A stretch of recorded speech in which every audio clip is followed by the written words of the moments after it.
Hello everyone. So let's continue talking about TypeScript, and in this video we are looking at our next demo. So I have it stored here in this folder. So let's take a look. So let me just open it with Visual Studio Code.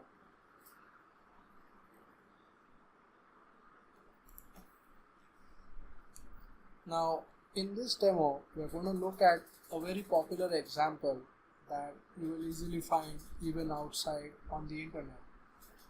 But my reason for using this example is mainly because of the beauty with which it helps to illustrate certain concepts in TypeScript. Now I have created this project by copy pasting the earlier project which we saw in our last video. So here again I have this HTML file, and as you can see it has a button and it requires this JavaScript file which we will generate with help of the TypeScript compiler. Now let's take a look at this TypeScript file. You see, one additional thing that TypeScript gives us is the capability to create classes. Now JavaScript itself doesn't really have the notion of a class. So if you want to declare an object in JavaScript, you have to do it with help of a function. But in TypeScript, you are able to create a class just like you would in maybe another language such as C# or Java and so on. So let's understand what's happening in this demo. Now this demo is central to understanding a lot of concepts in TypeScript, so it's very important that you also take some time out to try to create this example by typing it by hand. So let's understand this carefully.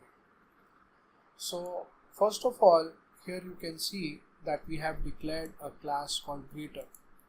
Now the name of the class doesn't really matter.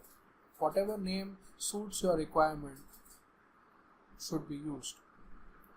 So in this case, you can see that I have declared a variable called greeting and it's of type string.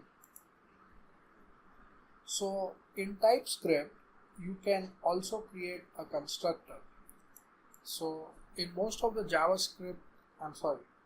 languages other than JavaScript that are object oriented, we have the concept of a constructor.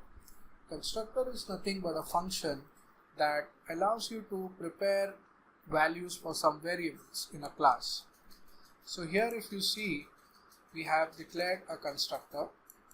It takes an argument called message, and the type of value that message expects is a string.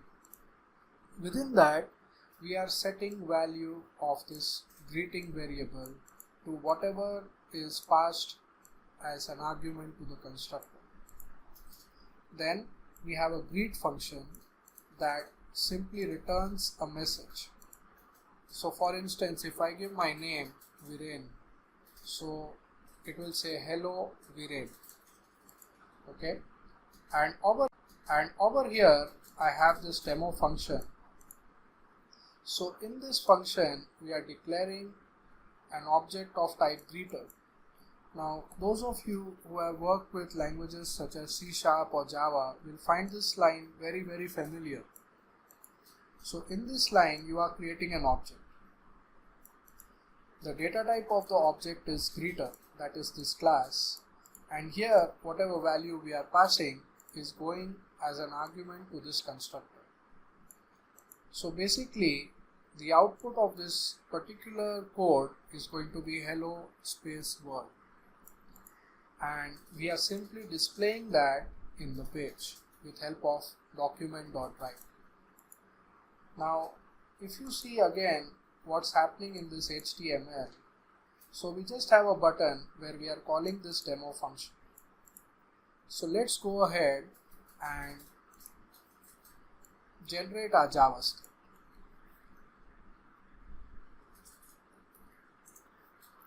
So I have reached the folder of this project and I'm going to use the TypeScript compiler to generate the JavaScript.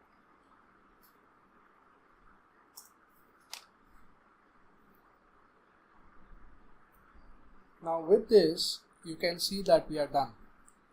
Now let's take a moment to look at this JavaScript file that got created for us with the help of the TypeScript compiler.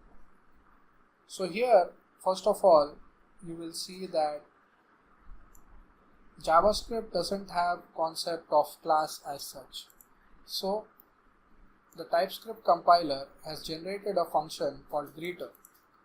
And when we say var greeter equals new greeter, it simply uses that function for generating the object.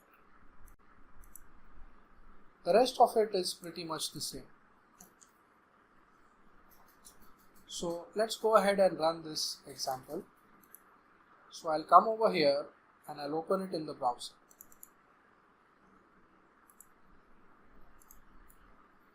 And you can see here again that I have purposely executed this in Explorer to show that this code is compatible with pretty much any browser that you can imagine. This brings us to the end of this demo. Thank you.